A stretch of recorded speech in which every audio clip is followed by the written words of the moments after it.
Good morning my dear students. बेटा open your science text book. सभी बच्चे अपनी साइंस की टेक्स्ट बुक ओपन करेंगे।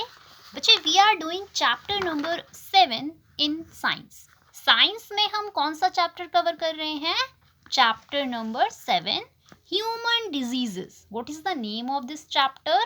The name of this chapter is human diseases. ठीक है, हम मनुष्य में होने वाली डिजीज क्या होती हैं? बीमारियां, राइट।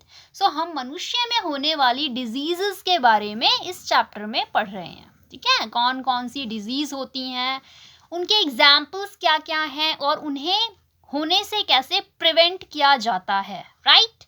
सो आज हमें इस चैप्टर में क्या पढ़ना है? पेज नंबर 46 ओपन करिए सभी बच्चे।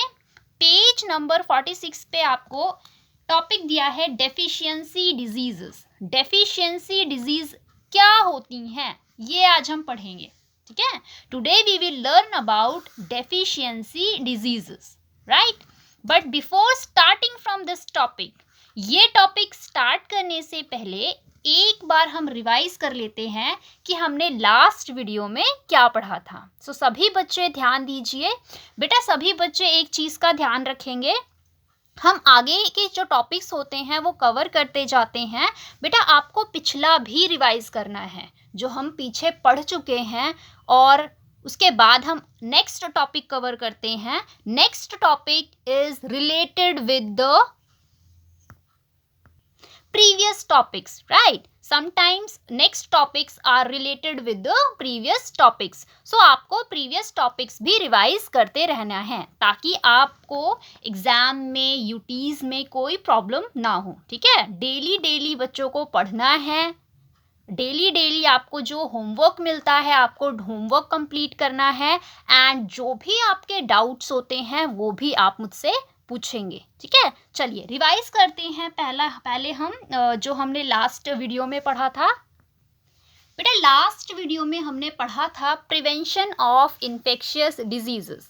इन्फेक्शियस डिजीजेस को कैसे रोका जाए इसके हमने तरीके पढ़े थे। ठीक है, हमने 9 या 10 मेथड्स पढ़े थे जिनके थ्रू हम इन्फेक्शियस डिजीज को होने से रोक सकते हैं। प्रिवेंशन का मतलब क्या पढ़ा था हमने? प्रिवेंशन का मीनिंग होता है रोकथाम। तो हमने किसकी रोकथाम पढ़ी थी?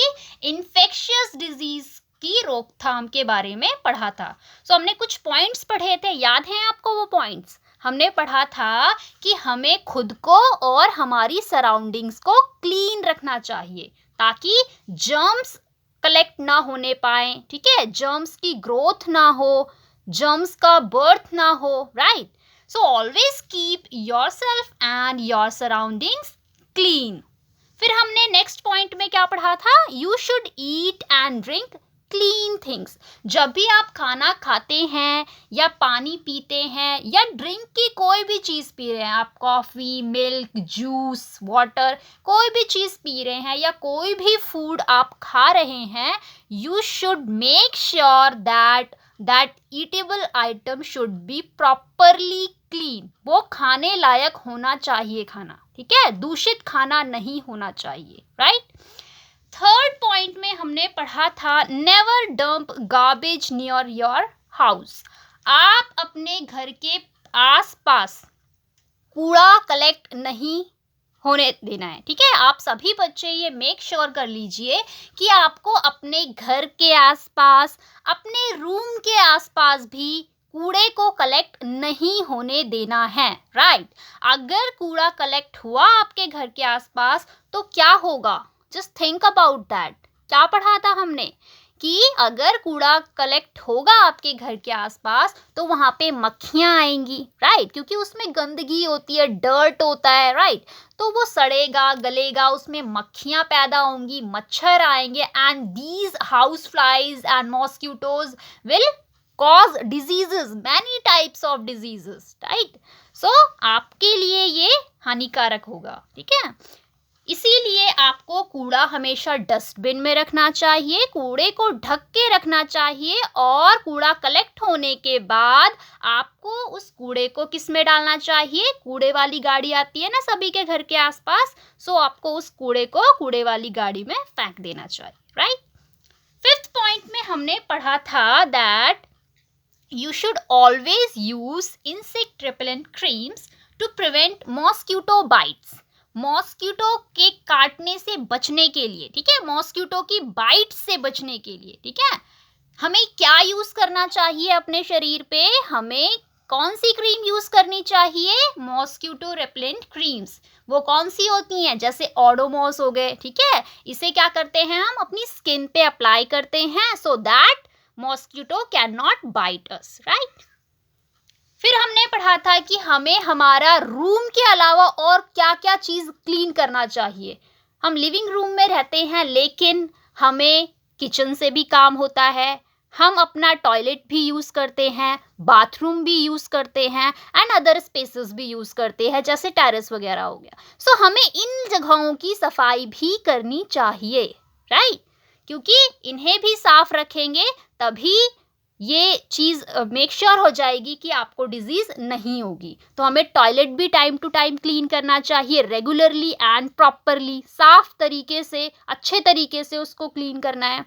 किचन को भी क्लीन करना है क्योंकि वहाँ खाना बनता है, राइट, खाना आपका पॉल्यूट ना हो जाए, पानी आपका पॉल्यूटेड ना होने पाए, इसलिए किचन को भी साफ सफाई रखनी चाहिए। उसके अलावा जो बाथरूम्स होते हैं उनको भी साफ रखना चाहिए, ठीक है।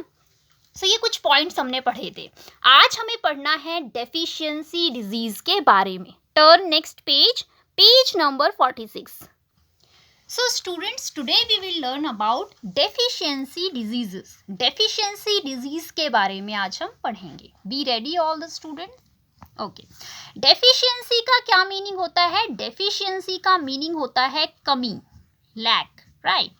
And disease का मतलब सभी को पता है। We are learning about many types of diseases. Disease का मतलब होता है बीमारियां, right?